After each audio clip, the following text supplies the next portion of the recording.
मक्कार बहू। रेवती जी के बेटे अभिनव की शादी को अभी 6 महीने ही हुए थे, लेकिन ऐसा लगने लगा था जैसे रेवती जी के घर का माहौल पूरी तरह से बदल चुका था।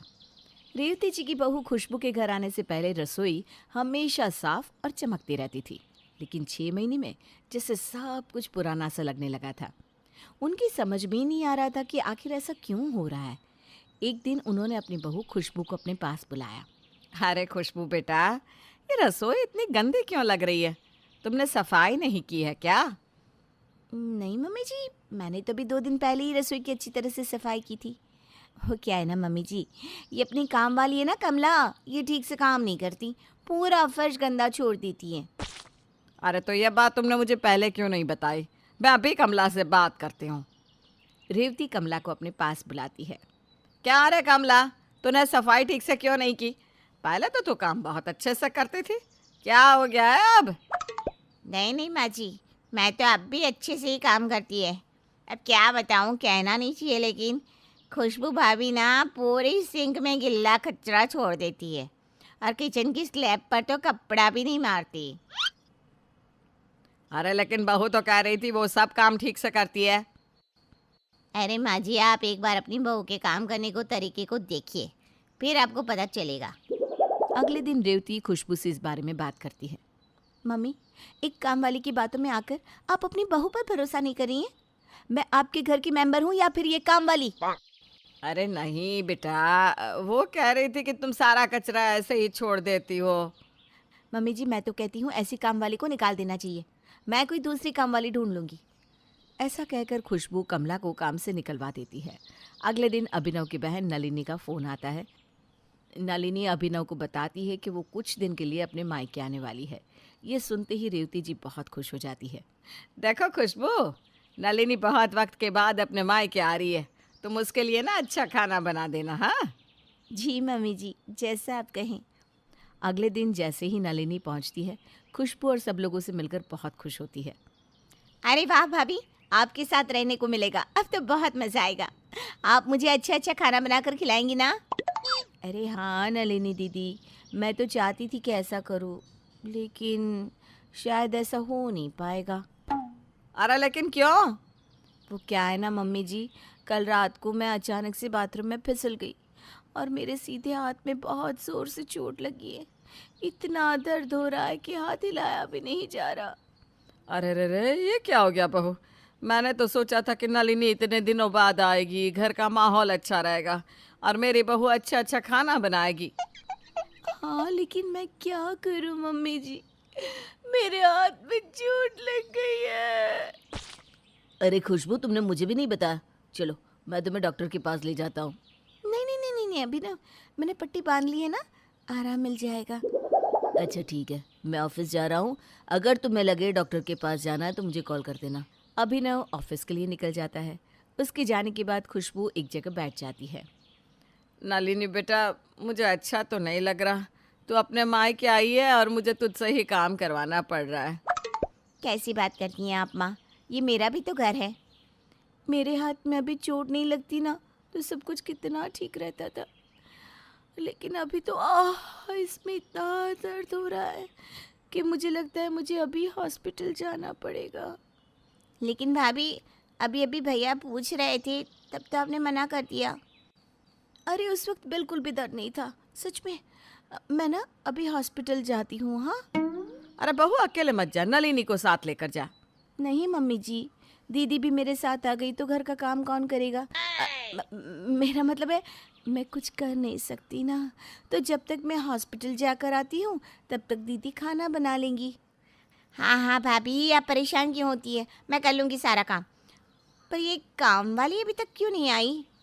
अभी आती ही होगी दीदी, अब चिंता मत करिए, हॉस्पिटल के लिए मैं तैयार हो जाती हूँ, हाँ? कुछ देर के बाद खुशबू अपने कमरे से बहुत ही अच्छे तरीके से तैयार होकर निकलती है। नलिनी और रेवती उसे इतना तैयार होकर हॉस्पिटल जाते देख हैरान रह जाते हैं, लेकिन उससे कुछ नहीं कहते। खुशबू मुस्कुराते हुए घर से बस जैसे ही बाहर जाती है, सामने से उसे अपनी काम वाली कौशल्या नजर आती है। अरे भाभी जी, आप सुबह सुबह कहीं जा रही है क्या? घर पर काम नहीं करना? अरे नहीं नहीं, मैं किसी काम से बाहर जा रही हूँ और मम्मी जी भी थोड़ी देर बाद बाज़ार चली जाएंगी। एक काम करो, आज तुम ना छुट्टी कर लो। सच में छुट्टी कर लूँ? बाद में डांटेंगी नहीं ना? अरे नहीं, बिल्कुल नहीं। मैंने कहा ना, बस 5 मिनट बाद मम्मी जी भी घर से निकल जाएंगी, फिर घर पर कोई नहीं होगा। तुम अपने घर जाओ, और कभी कभी तो तुम्हें छुट्टी मिलनी चाहिए कि नहीं। खुशबू की बात सुनकर कौशल्या वहाँ से चली जाती है, पर खुशबू जी हॉस्पिटल जाने की बजाय पहुँच जाती है अपनी सहेली ईशा के घर। अरे ईशा, तुम यहाँ पर? और क्या बात है, सुबह सुबह इतना तैयार होकर आई हो? ये हाथ पर पट्टी क्यों बांधी है? सब ठीक तो है ना? अरे ये सब तो नाटक है। इतना कहकर खुशबू अपने हाथ पर लगी हुई पट्टी हटा देती है। लेकिन तुमने अपने हाथ पर पट्टी बांधी ही क्यों? अरे वो क्या है ना, मेरी ननद आई हुई है और मेरी सासू माँ को लगता है कि मुझे सारा वक्त उसके लिए अच्छा अच्छा खाना बनाकर खिलाना चाहिए, तो बस मैंने भी हाथ पर चोट लगने का बहाना कर लिया, और ये देखो हॉस्पिटल जाने के बहाने तुमसे मिलने चली आई। काफ़ी देर तक ईशा से गप्पे मारने के बाद खुशबू अपने घर पहुंचती है और अपनी ननद नलिनी को काम करता देख मन ही मन बहुत खुश होती है। आया ना मज़ा? बहुत आई थी मायके की सैर करने, मुझसे खाना बनवाएगी। क्या कहा बेटा डॉक्टर ने? तुम्हारा हाथ कब तक ठीक हो जाएगा? क्या बताऊँ मम्मी जी, डॉक्टर ने कहा है कि रेस्ट करना पड़ेगा। इस हाथ से अगर ज़रा सा भी काम किया तो आगे बहुत प्रॉब्लम हो सकती है। वैसे भाभी, हॉस्पिटल में आपको काफ़ी देर लग गई ना? हाँ, आप जानती है ना, आजकल हॉस्पिटल में कितनी भीड़ रहती है। बहुत मुश्किल से अपॉइंटमेंट मिला, और उसके बाद एक्सरे और सारी चीज़ होते होते काफ़ी देर लग गई। मुझे ना ज़ोरों की भूख लगी है। अब चिंता क्यों करती भाभी, मैंने आपके लिए खाना बना दिया है। थैंक यू सो मच दीदी। वैसे मन ही मन मुझे ना बहुत बुरा लग रहा है कि आपको यहाँ सारा काम करना पड़ रहा है। अरे कोई बात नहीं, कभी कभी ऐसा हो जाता है, लेकिन आज तो काम वाले भी घर पर नहीं आई। नलिनी बहुत परेशान हो गई, सुबह से उसे सारा काम करना पड़ा। पता नहीं मम्मी जी, इस काम वाली ने आज छुट्टी क्यों कर दी। आने दीजिए उसे, कल बताती हूँ अच्छे से। अगले दिन काम वाली कौशल्या जब रेवती के घर आती है। क्या रे कौशल्या, कल तूने बिना बताए छुट्टी क्यों ले ली? बिना बताए क्या मतलब है? मुझे तो खुशबू भाभी ने छुट्टी दी थी, उनके कहने पर मैं आपके घर नहीं आई। क्या खुशबू, जब तुम जानती थी घर में मेहमान आए हुए हैं, नलिनी को सारा काम करना पड़ेगा, तो तुमने कौशल्या को छुट्टी क्यों दे दी? मम्मी जी, अब फिर से काम वाली की बातों में आकर अपनी बहू पर शक कर रही हैं। मैंने कौशल्या को कोई छुट्टी नहीं दी। अरे मैं तो कल घर पर थी ही नहीं। ये बहाना लगा रही है, झूठ बोल रही है आपसे। अरे मैं झूठ नहीं बोल रही हूँ भाभी, कल आप ही ने मुझसे कहा था ना कि घर पर कोई नहीं है। अरे मेरा दिमाग खराब है क्या? मेरी बेचारी ननद को सारा काम करना पड़ा, मैं भला तुम्हें छुट्टी क्यों दूंगी? इस तरह से खुशबू एक बार फिर झूठ बोल देती है। जितने दिन नलिनी अपने मायके में रहती है, उसे पूरा काम करना पड़ता है। नलिनी के जाते ही खुशबू अपने हाथ से पट्टी हटा देती है और फिर से अच्छे से रहने लगती है। अरे खुशबू, वो तुम्हारा मेडिकल का बिल तो देना, तुम हॉस्पिटल गई थी ना? लेकिन वो बिल तो मैंने फेंक दिया। अच्छा, कौन से हॉस्पिटल में गई थी? यही पास में जो सिटी हॉस्पिटल है ना, उसी में गई थी। अच्छा अच्छा, फिर तो कोई प्रॉब्लम नहीं है। उस हॉस्पिटल में मेरे 2-3 दोस्त हैं, मैं किसी से भी बिल निकलवा लूँगा। अरे लेकिन आपको बिल की क्या ज़रूरत है? अरे ज़रूरत है, इसीलिए तो कह रहा हूँ। अभिनव की बात सुनकर अब खुशबू बुरी तरह से डर जाती है, लेकिन अभिनव अगले दिन हॉस्पिटल पहुंचता है और वहां पर खुशबू के हाथ की चोट के बारे में अपने दोस्त से बात करता है। लेकिन तब उसे पता चलता है कि खुशबू तो वहां पर कभी इलाज के लिए पहुंची ही नहीं। वो वापस लौट कर आता है। खुशबू, मैंने सिटी हॉस्पिटल में पता किया, वहाँ के ऑर्थोपेडिक डिपार्टमेंट में मेरा दोस्त डॉक्टर है। उसने कहा कि तुम कभी अपना हाथ दिखाने वहाँ पर गई ही नहीं। अरे झूठ बोल रहा है आपका दोस्त।